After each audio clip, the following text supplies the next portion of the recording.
இன்றைக்கி வந்து நம்ம மசாலா பொரி வந்து செய்ய போகிறோம்.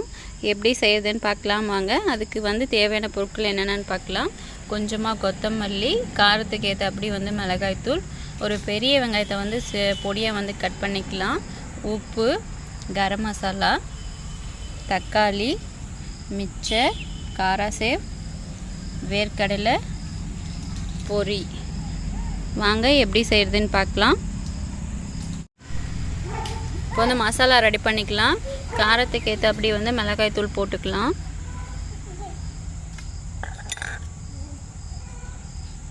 கரம் மசாலா,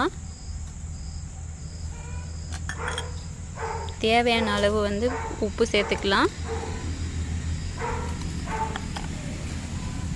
இப்போ வந்து கலக்கொட்டை எண்ணெய் எல்லாம் வந்து பார்த்திங்கன்னா நல்லெண்ணெய், உங்களுக்கு பிடிச்ச மாதிரி வந்து தேங்காய் எண்ணெய் கூட சேர்த்து வந்து மசாலா ரெடி பண்ணிக்கலாம். ஒரு 2 ஸ்பூன் அளவுக்கு எண்ணெய் விட்டுக்கோங்க. இதை நல்லா எண்ணெயிலே கலந்து விட்டுட்டு அப்புறமா வந்து நம்ம தக்காளி, வெங்காயம் சேர்த்துக்கலாம்.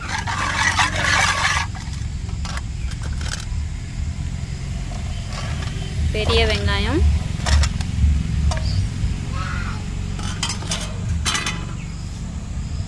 தக்காளி,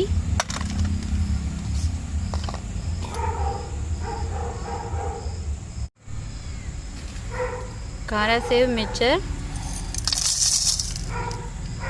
இது வந்து உங்களுக்கு ஆப்ஷனல் தான், பிடிச்சிருந்தா சேர்த்துக்கலாம், இல்லைன்னா ஸ்கிப் பண்ணிடுங்க. வேர்க்கடலை. இப்போ வந்து இதை வந்து எல்லாம் நல்லா மிக்ஸ் பண்ணிக்காங்க.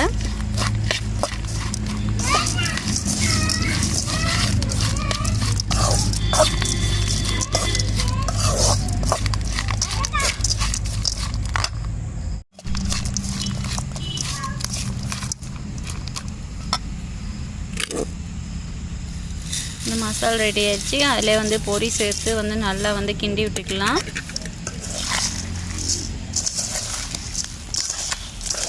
நம்ம வீட்டிலே வந்து பார்த்திங்கன்னா ரொம்ப ஈஸியாக வந்து சூப்பரான டேஸ்டான மசாலா பொரி வந்து நாமளே செஞ்சுக்கலாம். கடையில் வாங்கணுன்னு அவசியம் இல்லை.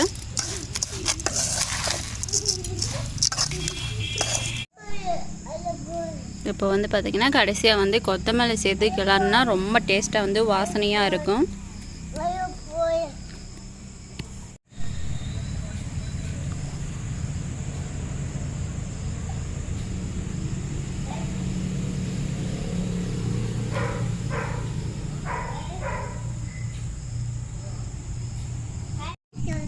வந்து கொத்தமல்லி சேர்த்தாச்சு. அதோடு சேர்த்து நல்லா கிண்டி விட்டால் நல்ல வாசனையாக டேஸ்டான மசாலா பூரி நம்மளுக்கு ரெடி ஆயிரும்.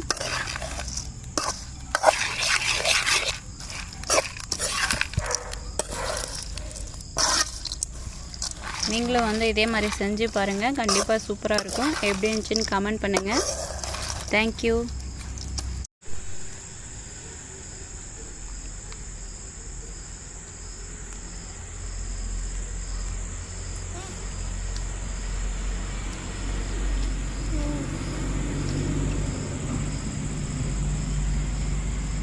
சூப்பராக இருக்குது.